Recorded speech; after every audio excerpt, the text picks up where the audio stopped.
오늘도 하나님 말씀을 나누면서 성경 말씀을 읽어갈 때 성령께서 우리를 감동하시고 감화하시기를 바랍니다. 잠언 9장은 8장과 더불어 1장부터 9장의 결론 부분입니다. 특별히 이 9장은요, 지혜의 초청과 미련한 계집의 초청을 대조시켜서 기록합니다. 자, 잠언 8장과 7장에서 이 지혜를 1인칭인 나로 이렇게 표현한다라고 그렇게 여러분에게 말씀을 드렸습니다. 그러니까 잠언에서 나오는 지혜는 단순하게 학문적인 의미나 단어의 의미로만 받아들여서는 안 됩니다. 하나의 인격을 가진 인격체이다라는 것을 여러분이 알아야만 합니다. 지혜의 초청과 미련한 계집의 초청, 이 두 가지가 대비되는데 좀 더 이해하려고 하면 미련한 계집과 반대되는 개념으로 지혜를 9장에서는 생각하면 된다라는 의미이지요. 그 결국이 지혜의 초청을 받아들이는 사람은 생명이고 미련한 계집의 초청을 받아들이는 사람은 음부 깊은 곳임을 증거하고 있습니다. 지혜는요, 히브리어 단어로 호크마라는 단어를 사용하는데요, 이 히브리어 단어 호크마는 여성 명사입니다. 그러니까 여러분, 여성 명사를 사용하는 이 지혜와 미련한 계집은 서로 잘 대비가 되어 있다라는 점을 알아야만 합니다. 그리고 9장 7절부터 12절에서는 너무나도 중요한 말씀이죠. 여호와를 경외하는 것이 지혜의 근본이요 거룩한 자를 아는 것이 명철이니라 라는 진리를 전제로 하여서 지혜로운 자가 될 것인지 거만한 자가 될 것인지, 지혜로운 자의 초청을 받을 것인지 미련한 여인의 초청을 받을 것인지, 어떤 잔치에 여러분이 초대를 받아서 함께 즐길 것인지를 우리에게 결단하도록 그렇게 촉구하고 있다라는 것입니다. 특별히 지혜의 외침과 가치를 강조하는 것은 이 전장에서는 나라는 1인칭을 표현하고 있다라고 하는데, 여기서의 지혜는요, 사람, 인격, 그 사람의 삶 모든 것을 다 포함한다라고 생각하시면 됩니다. 먼저 1절부터 6절까지 지혜의 초청에서 나타난 특징에 대해서 여러분과 함께 쉬운 성경으로 한번 읽어보겠습니다. 지혜가 7 기둥을 깎아서 자기 집을 건축하였다. 지혜가 짐승을 잡고 혼합한 포도주로 상을 차리고 자기 여종을 보내어 마을 높은 곳에서 소리쳐 사람들을 초대하게 하였다. 어리석은 자는 누구나 이리로 오시오.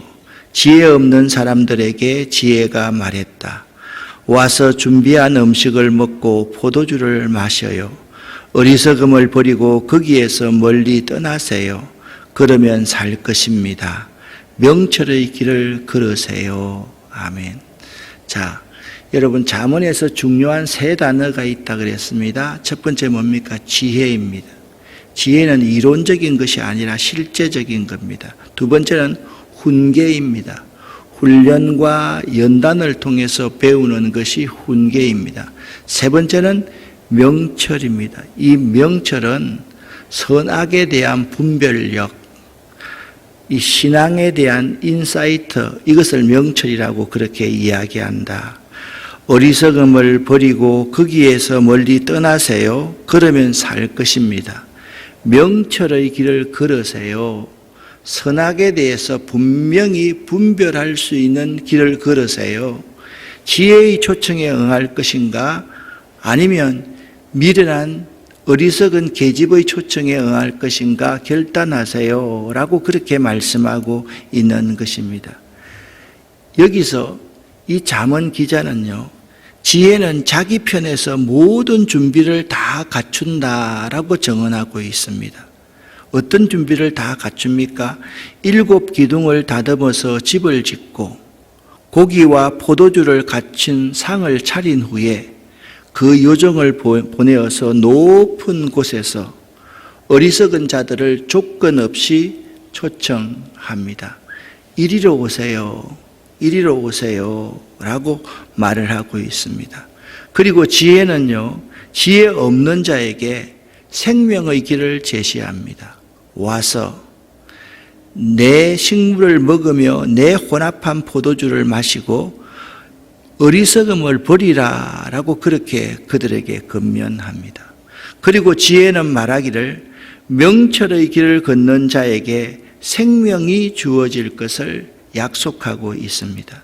한편 지혜가 집을 짓고 잔치를 베풀어 어리석은 자들을 초청하는 것은 예수님께서 친히 자기의 몸된 교회를 마태복음 16장 18절에 의하면 세우셨다라고 말씀했지 않습니까? 그래서 예수님께서 친히 자기의 몸된 교회를 세우시고 죽어가는 영혼들을 구원으로 초청하는 것과 아주 유사합니다. 왜냐하면 이 성경은 구원으로의 초청을 먹고 마시는 잔치의 초청으로 설명하는 경우가 아주 많기 때문에 그렇습니다. 우리가 지혜의 초청처럼 하나님이 온 인류에게 초청장을 보내는 목적이 무엇이라고 성경은 말하고 있습니까? 먼저 하나님이 온 인류에게 초청장을 보내는 이유는요, 회개하는 자에게 용서를 베푸시기 위함이었습니다. 안전한 장소에서 온 인류를 보호해 주시기 위함이었습니다. 목마른 영혼의 갈증을 해결해 주시기 위함이었습니다. 영혼을 살리는 말씀을 들려주시기 위함이었습니다. 영원한 안식을 주시기 위함이었습니다. 천국의 혼인잔치에 참여하도록 하기 위해서입니다. 그리고 복음 전하는 제자로 삼으시기 위함이었습니다. 이러한 여러 가지 목적으로 하나님께서는 이 세상 모든 사람에게 구원으로 초청을 하고 있다라는 것입니다. 그러나 하나님의 초청에 응하기 위해서는 자기 모든 것을 버릴 줄 아는 결단이 있어야 함을 우리는 깨달을 수가 있습니다. 그래서 예수님께서 우리를 초청하거나 하나님이 우리를 초청할 때 우리의 모든 것을 내려놓고 포기하는 결단이 없으면 그분의 구원회로의 초청에 응할 수가 없다. 그분의 잔치자리에 함께 들어갈 수 없음을 성경은 말하고 있습니다. 마가복음 10장 21절 22절 말씀을 보면 그렇게 말씀하고 있습니다.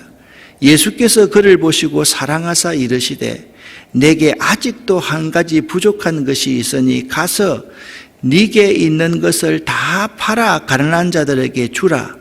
그리하면 하늘에서 보화가 내게 있으리라. 그리고 와서 나를 따르라. 그렇게 말씀하고 있습니다. 그러니까 우리가 내려놓을 것이 분명하게 있는 거예요. 포기할 것이 분명하게 있는 거예요. 세상 것을 부여잡고 세상 것을 놓치지 않고서는 결코 그분의 초청에 응할 수가 없다라는 거예요. 여기 이 말씀에서는 한 청년은요, 재물이 많은 고로 슬픈 기색을 띠고 근심하며 지혜의 초청에 응하지 않았다. 이것을 잠언 9장의 말씀에 의하면 미련한 계집의 초청에 응하였다라고 그렇게 해석할 수가 있는 것입니다. 빌립보서 3장 7절 8절 9절 말씀을 보면 이렇게 사도 바울은 고백하고 있습니다. 그러나 무엇이든지 내게 유익하던 것을 내가 그리스도를 위하여 다 해로 여길 뿐더러 또한 모든 것을 해로 여김은 내 주 그리스도 예수를 아는 지식이 가장 고상하기 때문이라. 내가 그를 위하여 모든 것을 잃어버리고 배설물로 여김은 그리스도를 얻고 그 안에서 발견되려 함이니. 여기 8절 10절 후반절 말씀에 내가 그를 위하여 모든 것을 잃어버릴 수 있어야 되고 배설물로 여길 수 있어야지 그분의 초청에 응할 수 있다라고 말씀하고 있는 것입니다. 따라서 하나님의 초청에 기꺼이 응하는 결단을 내린 자들에게는 남녀노소와 빈부귀천을 막론하고 하나님께서 친히 영접해 주시며 영원한 생명의 길을 제공해 주신다라는 것입니다. 그런데 오늘 7절부터 12절까지에서는 우리에게 이제 분명하게 결단할 것을 촉구하고 있습니다. 지혜로운 자와 그만한 자의 차이점이 무엇인지를 설명해 주고 있습니다. 함께 7절부터 12절을 쉬운 성경으로 읽겠습니다. 비우는 자를 꾸짖는 사람은 오히려 모욕을 받게 될 것이고 악한 사람을 책망하는 사람은 해를 입을 것이다. 비웃는 자를 꾸짖지 마라. 오히려 미움만 산다. 지혜로운 사람을 꾸짖어라. 그는 내 꾸지람을 고맙게 생각할 것이다. 지혜로운 사람을 훈계하여라. 그는 더 지혜롭게 될 것이다. 의로운 사람을 가르치라. 그는 더 많이 배울 것이다. 여호와를 경외함이 지혜의 근본이요 거룩한 분을 아는 것이 명철의 시작이다. 나 지혜를 통해서 내가 오래 살고 네 생명의 길이 길어질 것이다. 네가 만일 지혜롭다면 지혜가 내게 유익하지만 만약 네가 거만하다면 너만 손해를 볼 것이다. 은 대신에 내 교훈을, 금 대신에 지식을 택하여라. 아멘. 11절에 나 지혜를 통해서 지혜를 또 1인칭으로 그렇게 부르고 있습니다. 여기서 지혜로운 자는 어떤 사람인가? 지혜로운 자는 징계를 달게 받으나 그만한 자는 징계하는 자를 능욕한다라고 말씀하고 있습니다.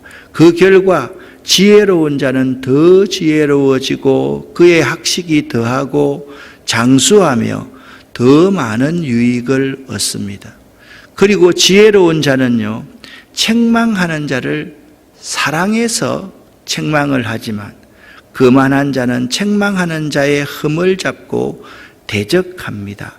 그 결과 거만한 자는 스스로 해를 당하게 된다라고 오늘 잠언 9장에서는 말씀하고 있습니다.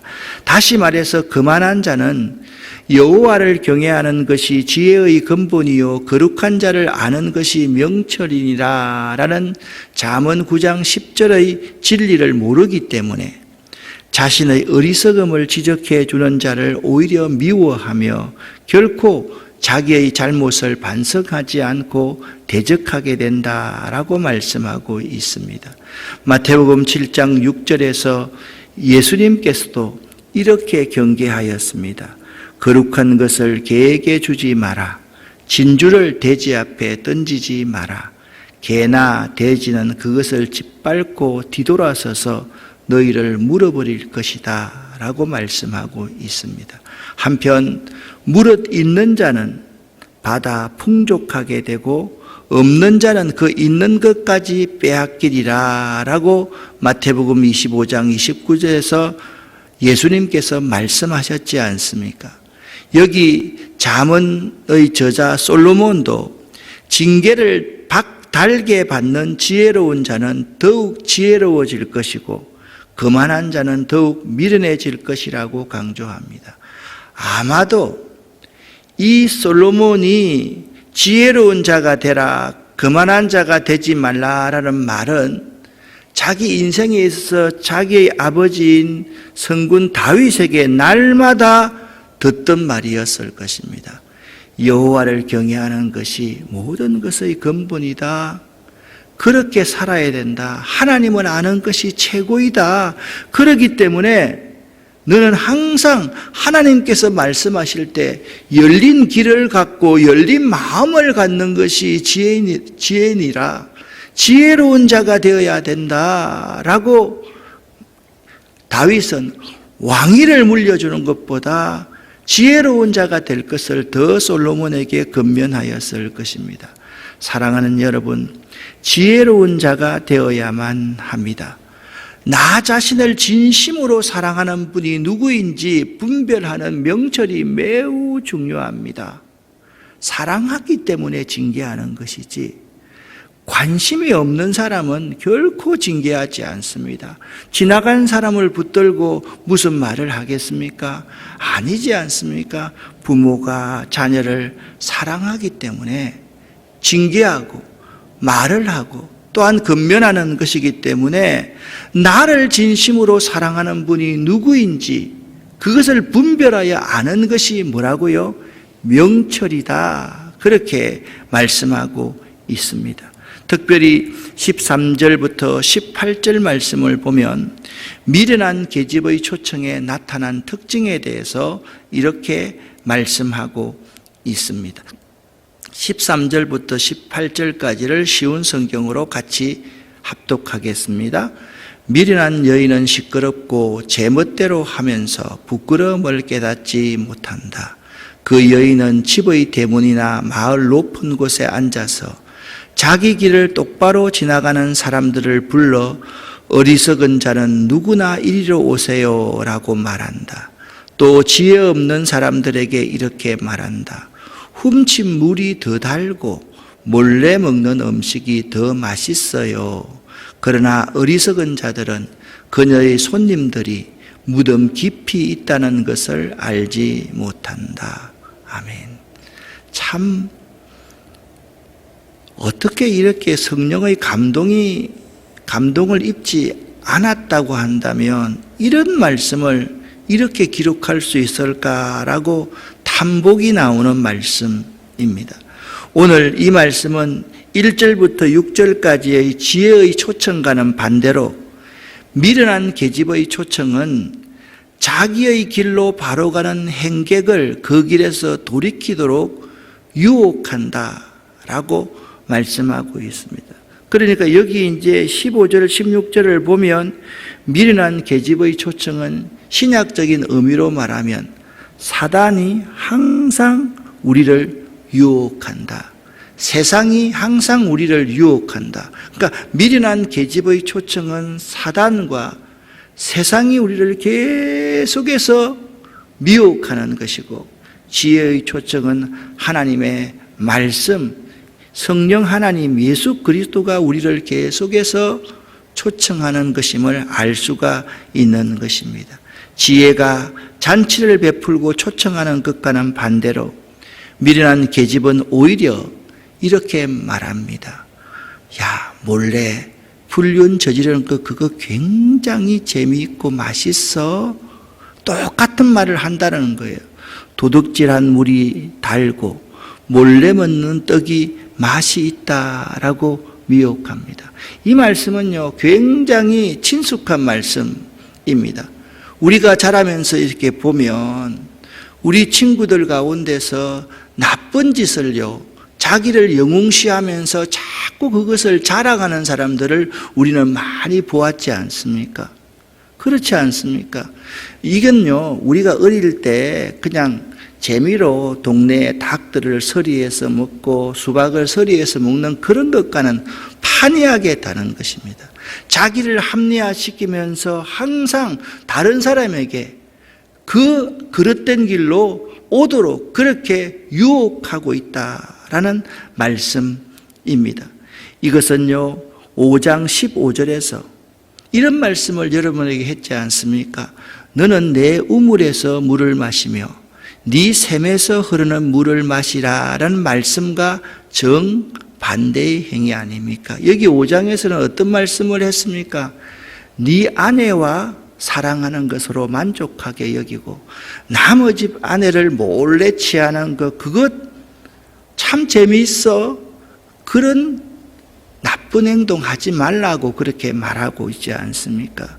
하나님을 경외하지 않고 도둑질하지 말지어다는 제8계명과 너는 내 이웃의 집을, 물건을, 재산을 탐하지 말지니라는 10계명을 어기는 참 어리석은 짓이 미련한 계집의 초청을 따라가는 것이라는 사실을 알아야만 합니다. 따라서 미련한 계집의 유혹에 넘어가는 자의 마지막은 음부 깊은 곳뿐이다 라고 오늘 본문은 말씀하고 있습니다. 그러므로 우리들은 언제 어디서나 유혹의 손길을 멈추지 않는 사단의 게임에 빠지지 않도록 조심하고 또 조심해야 됩니다. 이때 우리가 필요한 것이 뭐냐면 명철이다라는 거예요.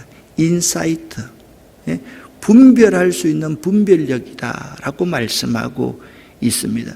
여러분, 이게 있잖아요. 나쁜 친구에 의해서 우리가 자꾸 물들어 가는 것이고 부정적인 말을 하는 것이고 자꾸 우리들 스스로가 스스로 선줄로 생각할 때 이런 자가 되어버린다라고 말씀하고 있는 것입니다. 우리들은 언제 어디서나 유혹의 손길을 잘 기억할 수 있어야만 합니다. 사랑하는 성도 여러분, 여러분은 어떤 잔치에 들어가야만 할까요? 지혜의 초청에 응해서 먹고 마시는 잔치에 들어갈까요? 아니면 미련한 계집의 이 초청하는 그 유혹의 잔치에 들어가서 순간적이고 찰나적인 그러한 쾌락을 누리면서 이 세상을 살아가야만 할까요? 순간적이고 찰나적인 것은 멋있고 아주 재미있고 한순간 그러한 만족이 최고에 달하는 것 같습니다. 그러나 그렇지 않습니다. 그것은 우리를 지옥으로 몰아가는 것임을 알아야만 합니다. 믿는 우리들은 매 순간 한번 따라합시다. 듣는 마음과 듣는 길을 주옵소서. 다시 처음부터 다 같이 읽습니다. 듣는 마음과 듣는 길을 주옵소서라고 기도해야 될 것입니다.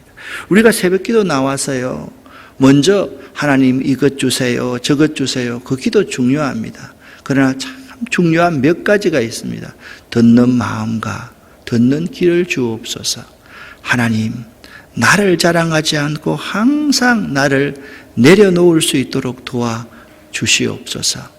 하나님, 십자가 앞에서 내가 얼마나 부끄러운 존재인가를 깨달아 알게 하옵소서. 이런 기도를요, 매 순간순간 하는 사람이 경건에 이룰 수 있는 사람이라는 사실을 알아야만 합니다. 오늘 이 시간 우리에게 생명을 주시는 지혜의 초청을 듣는 마음과 듣는 길을 열어서 아멘, 주님 제게 오시옵소서, 아멘, 성령님 제게 오시옵소서라고 응답해야만 할 것입니다. 우리에게는 항상 두 가지의 초청이 있습니다. 지혜의 초청이 있고 미련한 계집의 초청이 있습니다. 어떤 길이 생명의 길인지 어떤 길이 음부의 길인지 우리가 분명히 알 수 있는 뭐가 필요합니까? 명철이 필요합니다. 그런데 이 명철을 얻기 위해서 우리가 어떻게 해야 됩니까? 지혜가 있어야 됩니다. 지혜가 뭐라고 그랬습니까? 듣는 마음과 듣는 귀, 열린 마음과 열린 귀가 히브리어 의미로는 지혜입니다. 그리고 우리가 훈계를 받아야 됩니다. 훈계는 무엇입니까? 훈련과 연단을 통해서 바른 깨달음을 갖는 것이 훈계 아닙니까? 그럴 때 우리에게 이 세상의 선과 악을 분별할 수 있는 명철이 생긴다. 꼭 명심할 수 있기를 예수 이름으로 간절히 축원합니다. 몇 가지 말씀만 드립니다. 교회가 지금 공사 중이라서 매우 어수선합니다. 교회를 다니실 때 여러분들 다치지 않도록 이렇게 보시고 가실 때 한번 우리 유치부실로 해서 카페를 어떻게 터놓았는지 한번 보시고 가시기를 바라고, 두 번째는 석탄리 제2환경센터 공사는 이제 비닐하우스를 저쪽에서 걷어와서 하는 공사는 어제부터 하기로 했는데 비가 오고 오늘도 비가 오면 땅이 너무 싫어서 그 공사를 못합니다. 아마 목요일이나 금요일부터 시작하게 될 것입니다. 여러분이 많은 기도가 필요합니다. 교회를 위해서, 교회의 사역을 위해서 기도해 주시기를 부탁을 드립니다. 기도하겠습니다. 하나님 아버지, 감사합니다. 오늘 저희들에게 지혜가 초청하고 미련한 계집이 저희를 초청합니다. 어느 길에 설 것인지 우리가 결단할 수 있는 이 새벽이 될 수 있게 하시고 우리 평생에 지혜와 훈계와 명철을 얻을 수 있도록 열린 마음과 열린 귀, 듣는 마음과 듣는 귀를 우리에게 은혜로 허락하여 주시옵소서. 오늘 이 새벽도 기도할 때 하나님, 우리에게 하나님의 놀라운 은혜를 내려 주시옵소서. 예수 그리스도의 이름으로 축복하옵고 감사드리며 간절히 기도드립니다. 아멘. 주여 믿습니다.